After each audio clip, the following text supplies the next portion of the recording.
Are you open for business? Are you open for business? This is a question that I've been asking myself recently because sometimes we can get so busy creating what we are creating in the background. But then, if we do not open our doors to people to say, here I am, this is what I have to offer, here is how to work with me, here is some value I'm giving you, and actually say, I am open for business. It's a state of mind as well as a declaration that we need to make. It's a mindset because the way the internet online business world works and the way that we see it, we spend a lot of time learning because there's trends, there's tactics, there's tools, you know, and sometimes we can get so busy setting up and getting ready to get ready to get ready to get ready that we never really say we're open for business. And how do you know that you're open for business? One, you have something that you want to say or something you want to sell, and two, you have somebody that you want to say to or to sell it to. So today's my name is Emebasi, if in case we've never met, and today we are having part two of our lead magnet series. Um, the lead magnet, as we said in our last episode, is one way that you can open the door of your business to the world. So a lead magnet is a way that you can collect an email address in exchange for some value. So that is why it is a lead, that is your lead, your prospective customer, and a magnet, something that attracts the person to work with you.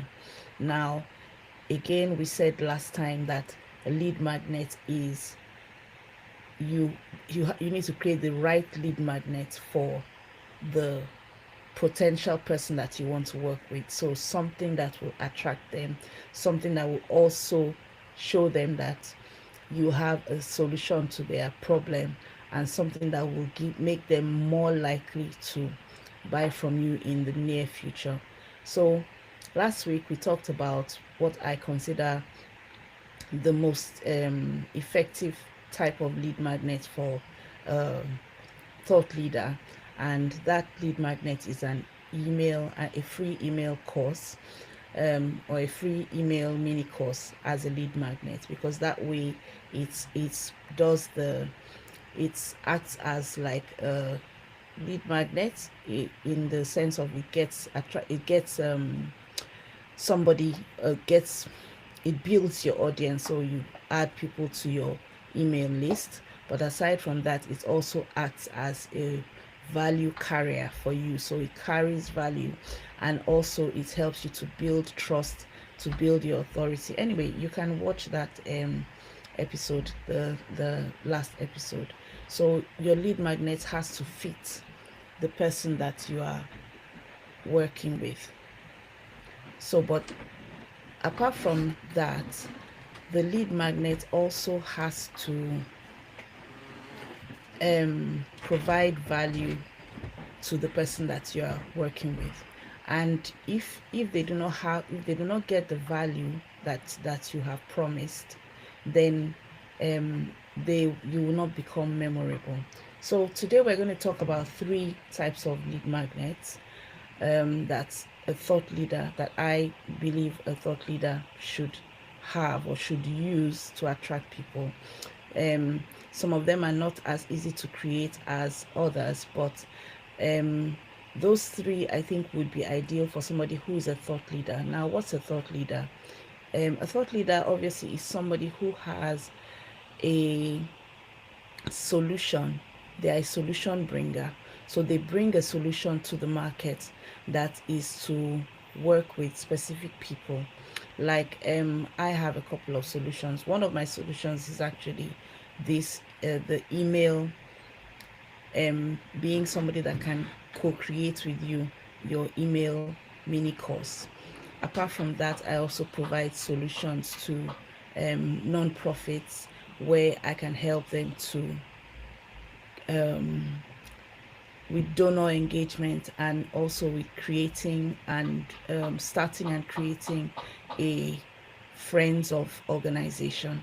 So that is a solution to a specific listen, but like to a specific audience. But having said that, those are two those two things that I do are two separate audiences, and because of that, I have to have two separate lead magnets. So but that's aside. So the thought leaders lead magnets, there's three. I've already said one, which is the email mini course. The second one is a guide or a checklist. Now, whether you're a coach or you're a consultant or you're an accountant, you have something that you are delivering, you are offering to people. There's an accountant that here in the UK, I just thought about her. She offers the Profit First kind of accounting for businesses. So Profit First is a book by Mike Michalowicz. Is a wonderful author and also an entrepreneur, and he helps entrepreneurs, and he has some really lovely books. So anyway, Profit First is one of his books, and it's a way that to solve the problem of entrepreneurial poverty, and it's different from standard accounting practices. So this Profit First accountant that is trained in this method now can create a lead magnet that would educate people about it, as well as provide some value and help them, and then give them an opportunity to work with him or her in after you've educated them. So that's just an example of somebody who has a solution. So the first one, like I said, is the email mini course. The second one is a guide. So that guide can take the form of like an ebook, but it's really advisable to have something that's really short, solves one problem, and is easy to consume. So 1 or 2 pages, like a checklist, or something that talks. It could be something about some methods. It could be something about some mistakes to avoid, that kind of thing. And then that now becomes your lead magnet. The third type of lead magnet is a video, like a something that has to do with video. So a video could be a workshop, it could be a webinar, it could be a talk, or something that is recorded and is on video. Why I say this is because with the way with the what works now in the online space is video. And if you're a thought leader and you want to put yourself in front of people, you have to find a way to get yourself on video, to have whoever is the face of the brand or the voice of the brand to be on video.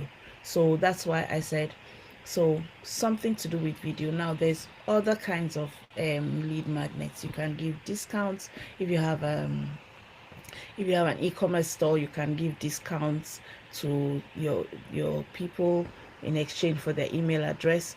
You can give tickets, you can give all kinds of things as lead magnets. But today I'm talking specifically about thought leaders and the kind of lead magnet that would work for you to help to build your profile, build your authority. And one is one, like I said, is the email mini course, and that has several benefits which I spoke about last week. The second is the checklist or guide, and that is like it's almost like a way to show your a way to solve a problem, give people a quick win, give people answer a burning question that takes them one step closer to working with you.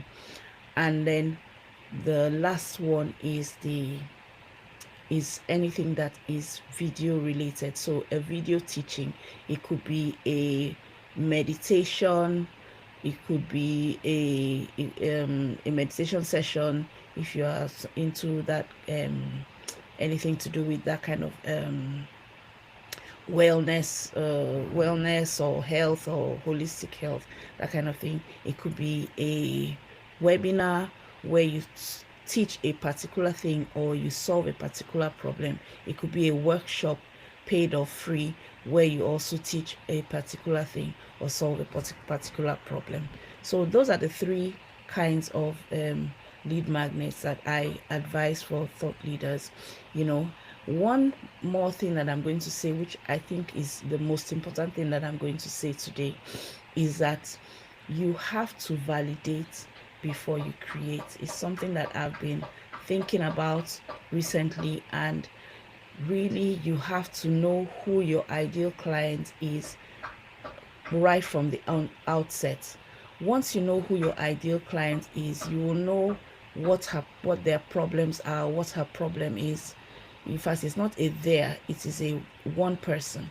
So once you know who your ideal client is, you know her problem, you know what her struggles are, you know her capabilities, and then also you can create your lead magnet that is specifically solves that problem for them, that is going to bring them closer to working with you.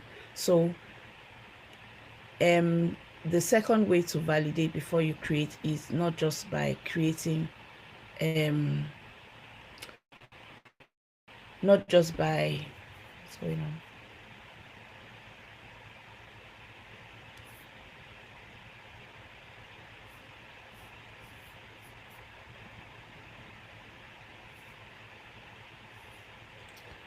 Sorry about that. So the second way that you can validate is not just by creating your ideal client or profile or creating an ideal client avatar. The second way to validate is as simple as asking questions. So asking people, talking to them about what are your struggles, what have you tried before, what has worked for you, have you, and then once you validate this is what their struggles are, then you can create that lead magnet or that workshop or that webinar or that talk or that guide or that email course that actually solves that problem. So therefore it then attracts your ideal client. So having said that, and I didn't even know I was going to say this, but having said that, if you do watch this to the end, I am working on I'm creating some offers for my ideal client, and I would like to have a conversation with 5 or 10 people just to see what people are struggling with in this area. And so if you see me reach out to you, do respond so that we can have a quick chat over the phone or on Zoom, so that I can ask some questions that will help me with my research. Actually, think of it this way: if you had to hire me, or if you could hire me for free, for $0, if you could hire me for $0, what would you ask me to do for you? So that's a good question to end this with. Thank you very much for your time today. This was a short one. This is a new time. We're still having our tech struggles, but we are, forging ahead with our weekly live. So see you again next week, where I will where we go into part 3 of lead magnet series, and part 3 we're going to talk about how to drive traffic to your lead magnets. That is how to get people to sign up to your lead magnets. Have a good day, and I will talk to you soon. Bye.